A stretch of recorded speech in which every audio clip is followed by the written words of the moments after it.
Welcome back. Tens of thousands of people across Southern California remain under evacuation orders as those devastating wildfires still burn through the LA area.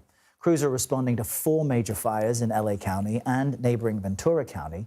The largest of the fires have been burning for 8 days straight. That's the Palisades fire, which is about 1/5 contained. Also, the Eaton fire you see on the right, which is about 45% contained. Now, local officials have come under some intense scrutiny for how prepared they were and were not to combat all of this. The LA Times reports the Los Angeles Fire Department failed to deploy 1,000 additional firefighters and dozens of water-carrying engines to the Pacific Palisades area before the blaze there erupted. The LA Fire Chief and Mayor Karen Bass addressed that Wednesday. We followed the system in place. The system in place looks at the overall weather and risk. With that, we pre-deployed the resources in very, very calculated ways throughout the city, also not knowing where a fire might start and might not start. As mayor of the city, doesn't the buck stop with you as far as emergency preparedness and preparing for the wind event that was forecasted? The buck always stops with me. We've reestablished our connection with correspondent Adam Yamaguchi covering the ongoing California wildfires. Adam, why didn't officials deploy everything they had ahead of these devastating blazes?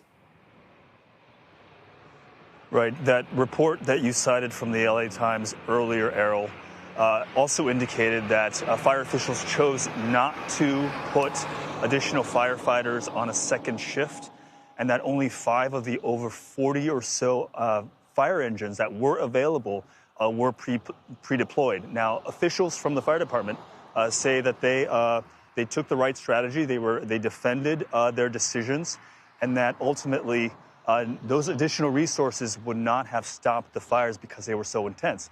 But I think questions remain as to what sort of a measurable impact those resources may have had on the scope and the scale of the devastation that we see all around us.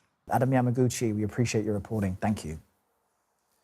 6 of President-elect Donald Trump's cabinet nominees were on Capitol Hill Wednesday for their confirmation hearings. Senators heard from Trump's pick for Secretary of State Marco Rubio, for Attorney General Pam Bondi, for CIA Director John Ratcliffe, and Transportation Secretary Sean Duffy.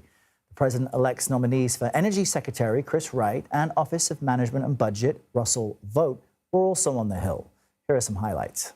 My question is, can you tell us whether there was massive fraud affecting the results of the 2020 election? Yes or no? Was there or was there not? I can tell you what I saw when I went as an advocate to the campaign. That's not my question. So you can't answer that question. You can't speak that even easy truth to us, let alone to the president. Will you commit to adhering to Senate approval or an act of Congress as required under that law that you authored if President Trump attempts to withdraw the U.S. from NATO? It's tough to say. I'm not in support of a law that I hope to pass. I need your commitment that you will not fire or force out CIA employees because of their perceived political views. We will produce insightful, objective, all-source analysis, never allowing political or personal biases to cloud our judgment. CBS News political reporter Taurean Small has been following those Senate confirmation hearings from Capitol Hill. Taurean?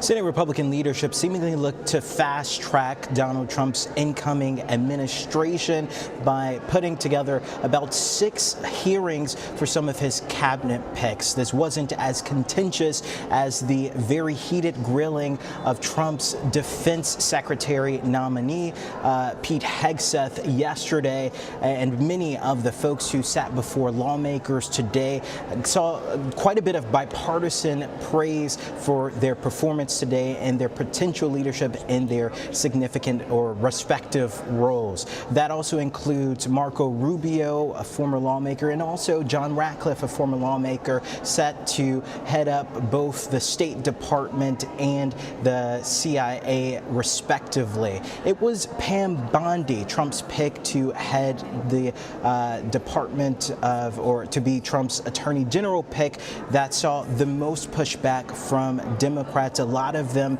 upset and concerned about her election denialism, her ties to Trump, and someone who would be under her, Trump's pick for FBI, Kash Patel. After her hearing, though, quite a few Democrats said that she did a good job in their confirmation hearing, saying that she's likely on track to receive the confirmation. Back to you. All right, Taurean Small, thank you.